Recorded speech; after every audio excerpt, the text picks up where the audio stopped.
안녕하세요. 오늘은 예술가 이야기 제7탄으로 지난번 말씀드린 대로 에드가 드가를 만나보시겠습니다. 에드가 드가는 1834년 프랑스 파리 생조르주에서 태어났습니다. 본명은 일레인 제르맹 에드가 드가인데요.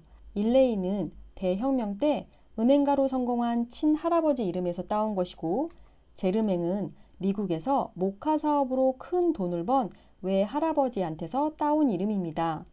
아버지가 약간 좀 귀족처럼 보이고 싶어 했나 봐요. 프랑스 귀족 이름에 드라는 이름이 종종 들어가는 경우가 있는데, 그런데 드간의 집은 귀족과는 상관이 없습니다. 그래서 나중에 에드가는 자기 이름을 드가라고 바꿉니다. 에드가 드가의 아버지는 집안이 소유하고 있던 나폴리 은행의 파리 지점을 운영했기에 매우 부유했고, 드가의 어린 시절은 유복했습니다.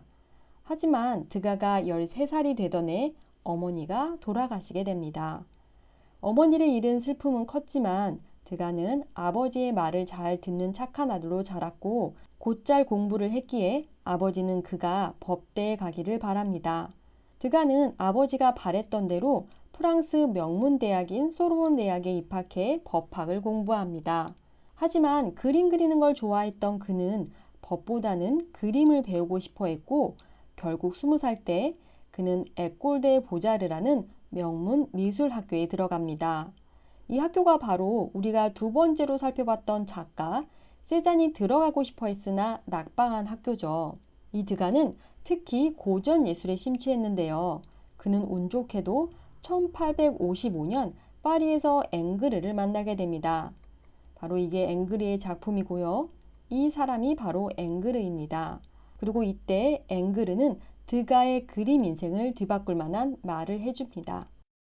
그리고 이 말을 들은 드가는 미술 공부를 하러 이탈리아로 떠났고, 이탈리아 피렌체에 있던 고모네 집에서 지내면서 르네상스 시대 거장들의 작품을 보고 따라 그리면서 그림 공부를 합니다. 그리고 이때 그려진 그림이 바로 이 작품입니다.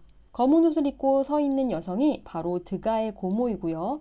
옆에 앉아있는 남자는 드가의 고모부인 벨렐리 남작입니다. 그리고 앞쪽의 두 아이들은 이들의 딸들입니다. 근데 가족의 모습이라고 하긴 차가워 보입니다. 보통 가족의 사진을 찍으면 평소 사이가 안 좋아도 친한 척이라도 하는데, 이 그림은 그런 척조차도 하지 않고 있습니다. 사실 이때 당시 고모는 자신의 아버지가 사망한 지 얼마 되지 않던 상황이에요. 때문에 고모는 무표정한 모습에 검은 옷을 입고 있습니다. 고모 얼굴 옆에는 액자가 하나 있는데요.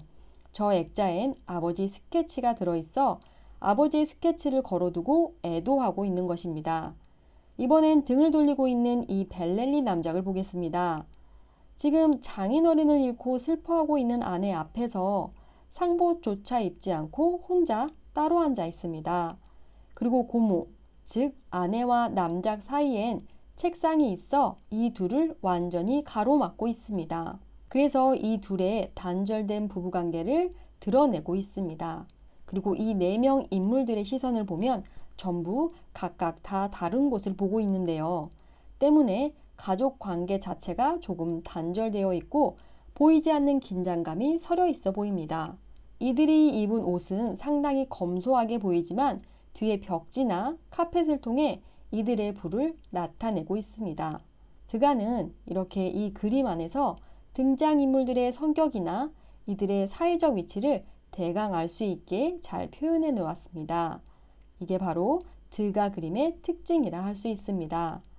이 작품은 드가가 파리에 와서 완성한 작품이고, 이후 그는 자신이 존경했던 앵그르를 따라 역사화를 그립니다. 그의 나이 31살쯤 파리 살롱전, 이 파리 살롱전은 우리나라 국전 같은 공모전인데요. 드가는 이 살롱전에 출품한 작품이 당선되면서 자신의 이름을 알리기 시작합니다.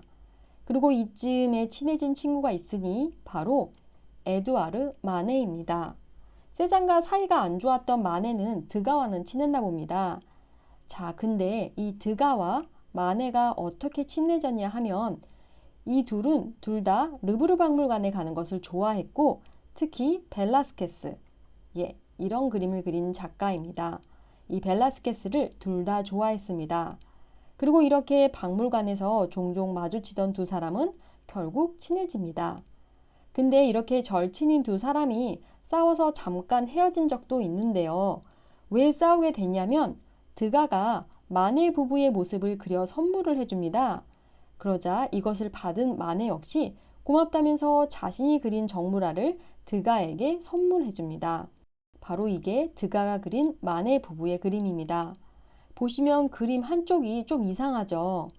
그림 왼쪽엔 마네가 비스듬히 앉아 소파에서 피아노 연주를 듣고 있고 오른쪽엔 마네의 아내이자 전 피아노 선생님이었던 그리고 한때는 마네 아버지와 연인 관계이기도 했던 수잔이 피아노를 치고 있습니다.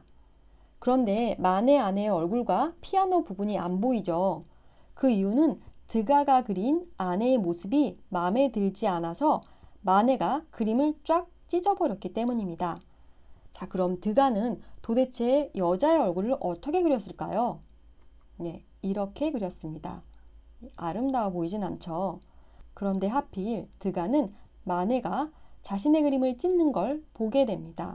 그래서 자신이 선물한 이 그림을 집으로 들고 오고 마네가 선물했던 그림 정물화를 마네에게 다시 돌려줍니다. 그리고 마네가 잘라버린 이 부분을 다시 그릴 생각으로 캔버스 조각을 옆에 덧대어 붙였습니다. 그런데 더 이상 그리지 않아서 지금 현재 이런 모습이 되었습니다. 자, 그럼 마네의 정물화는 어떻게 되었을까요? 마네는 그냥 팔아버렸습니다. 정말 둘 다 성격이 만만치 않죠. 근데 결국 둘은 화해하고 다시 친구가 됩니다. 그리고 마네는 자신의 아지트인 카페 게르부아에 드가를 자주 데리고 다니면서 다른 예술가들에게 드가를 소개시켜 주었고 이때쯤 경마장에도 드가를 데리고 다닙니다. 당시 경마는 영국에서 들어온 새로운 스포츠로 파리에서는 상당히 새로운 구경거리였습니다. 그리고 1865년경이 되면 프랑스 내에서 경마는 주요 구경거리로 자리 잡습니다. 바로 이때 드가도 경마장에 드나들기 시작합니다. 그리고 이때가 바로 드가가 30대, 즉 살롱전의 작품이 당선되고 이름을 아주 조금씩 알리던 바로 그때입니다. 그는 경마장에 다니며 경마장의 풍경을 그렸는데요. 그 그림들을 잠시 감상하시겠습니다.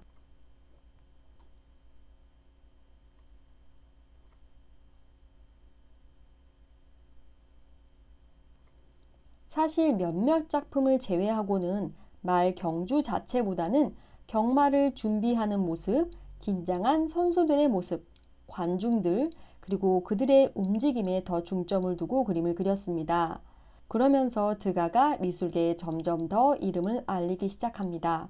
인상주의 화가들이 마네의 아지트인 카페 게르부와 이 카페로 다 모였기 때문에 드가는 이때 모네, 르누아르 등 인상파 화가들과 친해지면서 그의 화풍도 점점 화려해집니다. 그리고 역사화보다는 당대를 주주로 하는 서사화나 풍속화 같은 거에 좀 더 관심을 가지게 됩니다. 자, 그리고 이때쯤 경마에 대한 드가의 관심은 색채에 대한 관심으로 바뀌게 됩니다.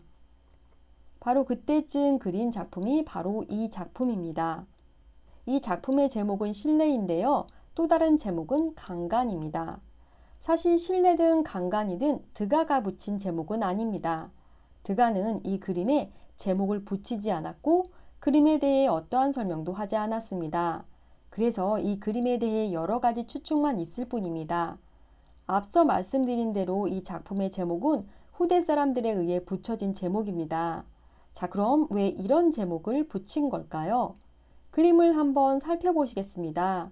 어두운 실내에 여자가 한 명 등을 지고 앉아 있습니다. 그리고 오른쪽에는 남자가 벽에 기대서 여자를 보고 있습니다.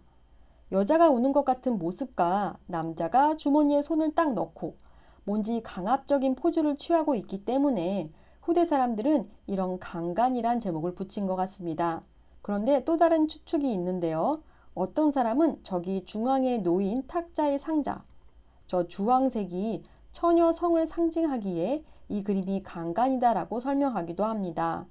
한편 또 다른 쪽에서는 에밀 졸라의 소설, 이 소설의 내용이 불륜을 저지른 남녀가 살인하고 또 서로 배신하고 그런 내용인데요. 이 책을 보고 문학 일러스트를 그린 것이다 라고 이야기하기도 합니다. 자, 어쨌든 이렇게 드가는 이러한 서사적 풍속화를 그리다 안타깝게도 1870년 프랑스와 프로이센의 전쟁이 발발하면서 징병됩니다. 이 전쟁은 독일을 통일하려는 비스마르크의 정책과 그것을 저지하려는 나폴레옹 3세, 우리가 알고 있는 그 유명한 나폴리옹 1세의 조카, 이 둘의 정책이 충돌하면서 일어난 전쟁입니다.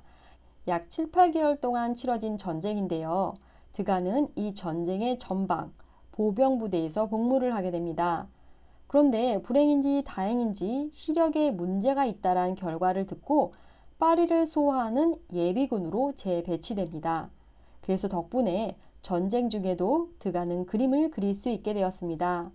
하지만 그는 이때부터 점차 자신이 시력을 잃을지도 모른다는 두려움을 안고 살아가게 됩니다.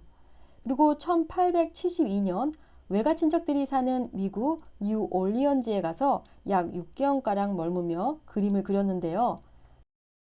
그때 그린 그림이 바로 이 작품입니다. 대충 어떤 사람이 뭐 하는 사람인지 눈에 보이시죠? 여기 앉아있는 사람이나 신문을 보고 있는 사람은 높은 직급의 사람 같아 보이고요. 사물을 보거나 목화를 만지고 있는 사람은 그보다 아래 직급, 실무자 같아 보입니다. 작품 속에서 각각의 인물이 어떤 직급인지 유추할 수 있을 정도로 그림이 잘 설명해주고 있습니다. 그리고 드가는 파리로 돌아와 본격적으로 우리가 잘 알고 있는 발레리나의 그림을 그리기 시작합니다. 자, 오늘은 여기까지 에드가 드가에 대해 알아보고요. 다음 시간엔 본격적으로 드가 하면 떠오르는 발레리나 그림에 대해 함께 감상하시겠습니다. 지금까지 함께 해주셔서 고맙습니다.